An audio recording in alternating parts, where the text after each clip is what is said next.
翡翠嘅種質點分？係咪一聽到豆種、糯種、冰種就覺得蒙查查？幾百到幾萬蚊嘅翡翠吊墜，佢到底有咩唔一樣？今日咧我就專門帶大家咧嚟到翡翠嘅實體市場，帶大家清清楚楚咁睇明白翡翠嘅種到底點分。睇完呢條視頻，你就會知道原來睇種係咁簡單嘅。走，我哋咧就從最粗嘅豆種開始。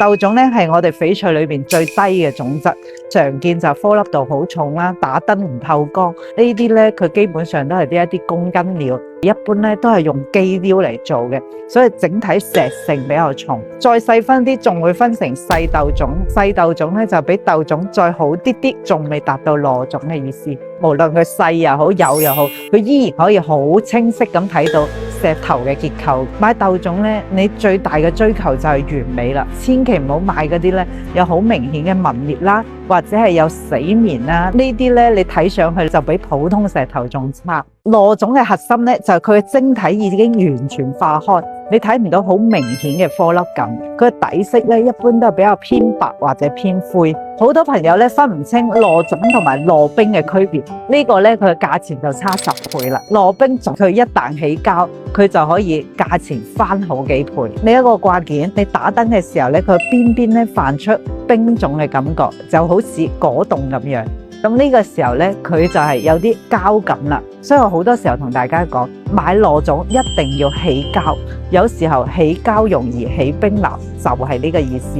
種好老，當你達到糯冰嘅時候，佢嘅品質同埋價位就自然會上去。呢種嘅珠寶感馬上就可以出嚟。呢種糯冰起膠嘅掛件咧，亦都好推薦大家作為品質嘅入門款。嚟到冰種就係分水嶺，從呢個時候開始咧，佢種質每提升一小步，價格咧就跳一大步。晶體顆粒細膩到肉眼幾乎睇唔到，結構緊密，好清澈乾淨，靈氣十足。佢透但光線係柔和嘅，裏邊常有均勻嘅雪花面。呢個級別嘅掛件雕工都好精細。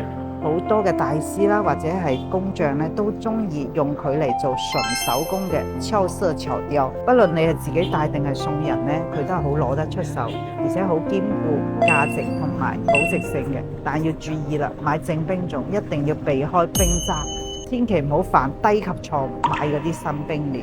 嚟到高冰種咧，係冰種嘅極致，無限接近玻璃。最大嘅區別就係要起鋼性。睇到呢一度好似金屬一樣銳利嘅光尾啊，呢個就叫鋼性啦。無鋼不高冰就係鐵律，買高冰就係為呢度鋼同埋佢極致嘅純正度埋單嘅。有鋼性嘅高冰種價格能夠比冇鋼性嘅高出30%以上。玻璃種係翡翠種質嘅天花板，晶體顆粒度極致幼傑，清澈透亮，毫無雜質。最關鍵就係玻璃種嘅掛件咧，自帶2大頂級標識。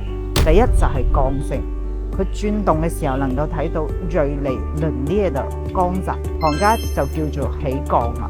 第二咧就係起熒光，喺光線折射下邊咧，掛件內部會泛起一層好柔和嘅由內而外嘅光暈，呢個就係行家講嘅起熒。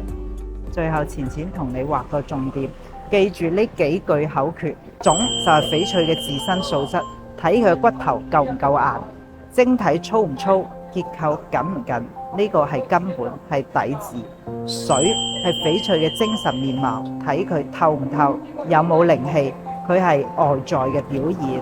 最後講句心裏話，翡翠呢樣嘢豐儉由人，我哋學會睇種，唔係為咗同人哋攀比，而係令你花嘅每一分錢都值得。關注淺淺，請翡翠唔踩坑。